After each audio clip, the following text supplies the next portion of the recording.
നമസ്കാരം. കഥാസരിത് സാഗരം എന്ന നമ്മുടെ ഈ യൂട്യൂബ് ചാനലിലേക്ക് ഏവർക്കും ഹൃദ്യമായ സ്വാഗതം. പാണ്ഡവരുടെ കൂടെ നിന്ന യാദവ സിംഹം സത്യകിയുടെ കഥയാണ് ഇന്നത്തെ വീഡിയോയിൽ ഞാൻ അവതരിപ്പിക്കുന്നത്.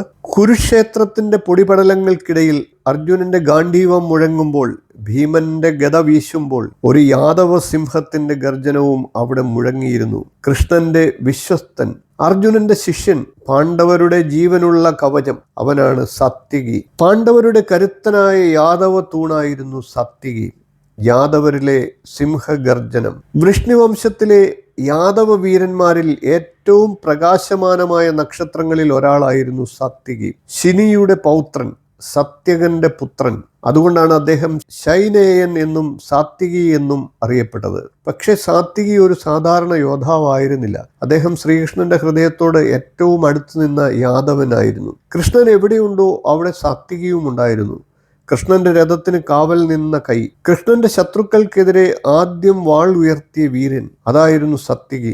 സാത്യകിയുടെ ജീവിതത്തിലെ ഏറ്റവും വലിയ ഭാഗ്യം എന്തെന്ന് നിങ്ങൾക്കറിയാമോ? അതെ, അദ്ദേഹം അർജുനന്റെ ശിഷ്യനായിരുന്നു എന്നതാണ്. ഗാണ്ഡീവധാരിയുടെ കീഴിൽ പരിശീലനം നേടിയ സാത്യകി അമ്പെയ്ത്തിൽ അതിവേഗൻ, ഗദായുദ്ധത്തിൽ ഭീകരൻ, രഥയുദ്ധത്തിൽ അജയ്യൻ.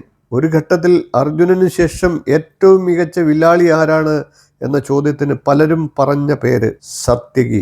കൃഷ്ണന്റെ രക്ഷകൻ കൂടിയായിരുന്നു സാത്യകി. പലപ്പോഴും കൗരവസഭയിൽ കൃഷ്ണൻ സമാധാന ദൂതനായി എത്തിയ ദിവസം സഭ മുഴുവൻ വിഷം നിറഞ്ഞിരുന്നു. ദുര്യോധനൻ, ശകുനി, കർണൻ എല്ലാവരും ചേർന്ന് ഒരു ദുഷ്ട പദ്ധതി ഒരുക്കി, കൃഷ്ണനെ ബന്ധിക്കുക. എന്നാൽ ആ കുതന്ത്രത്തിന്റെ ഗന്ധം ആദ്യം തിരിച്ചറിഞ്ഞത് സാത്യകിയായിരുന്നു. വാൾ പുറത്തെടുത്ത് സഭ നടുക്കിയ സാത്യകി ഗർജിച്ചു, ആരും മാധവനെ സ്പർശിക്കില്ല. ആ നിമിഷം സാത്യകി ഒരു യോദ്ധാവ് മാത്രമല്ലായിരുന്നു, കൃഷ്ണന്റെ ജീവനുള്ള കവചമായിരുന്നു. യുദ്ധഭൂമിയിലെ കൊടുങ്കാറ്റുകൂടിയായിരുന്നു സാത്യകി. കുരുക്ഷേത്ര യുദ്ധം ആരംഭിച്ചു. ഭീഷ്മർ, ദ്രോണർ, കർണൻ, അശ്വത്ഥാമാവ്, ഓരോ ദിവസവും മരണത്തിന്റെ ഉത്സവം. എന്നാൽ ആ രക്തക്കളരിയിൽ ഒരാൾ യാദവ സിംഹമായി പൊരുതി, സാത്യകി. അദ്ദേഹം നേരിട്ടത് സാധാരണ സൈനികരെ അല്ല. ദ്രോണാചാര്യർ, കർണൻ, ദുര്യോധനൻ, ഭൂരിശ്രവസ്. എന്നിട്ടും സാത്യകിയുടെ വില്ല് ഒരിക്കലും വിറച്ചില്ല. സാത്യകി ചക്രവ്യൂഹത്തിലെ യാദവ സിംഹം കൂടിയായിരുന്നു. അഭിമന്യു ചക്രവ്യൂഹത്തിനുള്ളിൽ കുടുങ്ങിയ ദിവസം പാണ്ഡവ സൈന്യം പുറത്തു തടയപ്പെട്ടു. ജയദ്രഥൻ മതിലായി നിന്നു. ദ്രോണർ അഗ്നിപർവ്വതം പോലെ പൊട്ടിത്തെറിച്ചു. എന്നാൽ ഒരു രഥം മാത്രം മുന്നോട്ട് പാഞ്ഞു. അതിൽ ഉറച്ചു നിന്നത് സാത്യകിയായിരുന്നു. ദ്രോണറുടെ അസ്ത്രവർഷം കീറി കൗരവസേനയെ ചവിട്ടി മെതിച്ച് അദ്ദേഹം മുന്നേറി. ദ്രോണർ പോലും അത്ഭുതപ്പെട്ടു.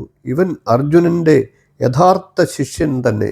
അവന്റെ അർജുനിലേക്കുള്ള യാത്ര അത് മരണയാത്രയായി. ജയദ്രഥനെ കൊല്ലുമെന്ന് അർജുനൻ പ്രതിജ്ഞ ചെയ്ത ദിവസം അവനെ സഹായിക്കാൻ കൃഷ്ണൻ ആരെയാണ് അയച്ചത്?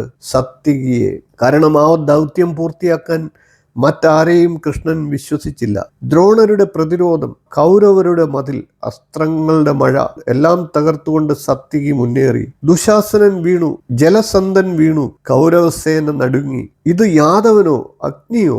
ഭൂരിശ്രവസുമായിട്ടുള്ള മഹായുദ്ധമാണ് അവിടെ പിന്നീട് നടന്നത്. പിന്നീട് വന്നു സാത്യകിയുടെ ജീവിതത്തിലെ ഏറ്റവും ഭീകരമായിട്ടുള്ള പോരാട്ടം, ഭൂരിശ്രവസും സാത്യകിയുമായി. അമ്പുകൾ കൂട്ടിയിടിച്ചു, വാളുകൾ തീ പാറിച്ചു. പക്ഷേ ദീർഘയുദ്ധത്തിനു ശേഷം സാത്യകി ക്ഷീണിച്ചു വീണു. ഭൂരിശ്രവസ് വാൾ ഉയർത്തി. അവസാനം അടുത്തു.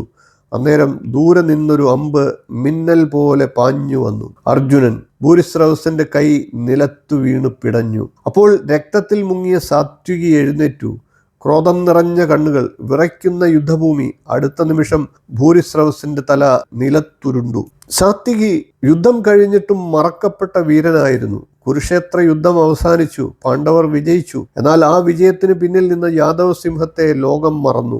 അർജുനന്റെ പേരുയർന്നു. ഭീമന്റെ വീര്യം പുകഴ്ത്തപ്പെട്ടു. പക്ഷേ പാണ്ഡവരുടെ വിജയത്തിന്റെ അദൃശ്യ തൂണായി നിന്നത് സാത്യകിയായിരുന്നു. സാത്യകി ഇല്ലായിരുന്നെങ്കിൽ അർജുനന് ജയദ്രഥനെ കണ്ടെത്താനാകുമായിരുന്നു. പാണ്ഡവർ പല ദിനങ്ങളും അതിജീവിക്കുമായിരുന്നു. ഒരു വീരന്റെ ദുഃഖാന്ത്യമാണ് ഇവിടെ കുറിക്കുന്നത്. യുദ്ധത്തെ അതിജീവിച്ച സാത്യകി 36 വർഷങ്ങൾക്ക് ശേഷം സ്വന്തം യാദവരാൽ കൊല്ലപ്പെട്ടു. മൗസല പർവ്വതത്തിലെ ആഭ്യന്തര കലഹത്തിൽ കൃതവർമാവിനെ വധിച്ച സാത്യകിയെ മറ്റുള്ള യാദവർ ചേർന്ന് ആക്രമിച്ചു. ഒരു മഹാവീരൻ സ്വന്തം ജനതയുടെ കൈകളിൽ വീണു. അതായിരുന്നു സാത്വികിയുടെ ദുഃഖകരമായിട്ടുള്ള അന്ത്യം. സാത്വികി അമരനായ ഒരു യാദവ സിംഹമായിരുന്നു. ചരിത്രം ചിലരെ രാജാക്കന്മാരാക്കും, ചിലരെ ഇതിഹാസങ്ങളാക്കും, പക്ഷെ ചിലരെ യുദ്ധത്തിന്റെ ആത്മാവാക്കും. സാത്വികി അവൻ ഒരു രാജാവായിരുന്നില്ല. അവൻ മഹാഭാരതത്തിന്റെ നായകനായി വിളിക്കപ്പെട്ടില്ല. എന്നാൽ കുരുക്ഷേത്രത്തിന്റെ യഥാർത്ഥ യാദവ സിംഹങ്ങളിൽ ഒരാളായിരുന്നു സാത്വികി. കൃഷ്ണന്റെ വിശ്വസ്തൻ, അർജുനന്റെ അഭിമാനം, പാണ്ഡവരുടെ അജയ്യ തൂണ്, അതാണ് സാത്വികി. സാത്വികിയുടെ കഥ നിങ്ങൾക്ക് ഇഷ്ടപ്പെട്ടുവെങ്കിൽ വീഡിയോ ഒന്ന് ലൈക്ക് ചെയ്യുക. ഈ കഥ മറ്റുള്ളവർക്കും ലഭിക്കുന്നതിനായി ഒന്ന് ഷെയർ ചെയ്തു കൊടുക്കുക. നിങ്ങളുടെ അഭിപ്രായം കമന്റായിട്ട് അറിയിക്കുക. ചാനൽ ഇതുവരെ സബ്സ്ക്രൈബ് ചെയ്തിട്ടില്ല എങ്കിൽ ഒന്ന് സബ്സ്ക്രൈബ് ചെയ്യുക. നോട്ടിഫിക്കേഷൻ ബെൽ ബട്ടൺ ഓൾ എന്ന് എനേബിൾ ചെയ്യുക. ഇനിയും ഇതുപോലുള്ള വീരകഥകളുമായി നമുക്ക് വീണ്ടും കാണാം. നന്ദി, നമസ്കാരം, ശുഭദിനം.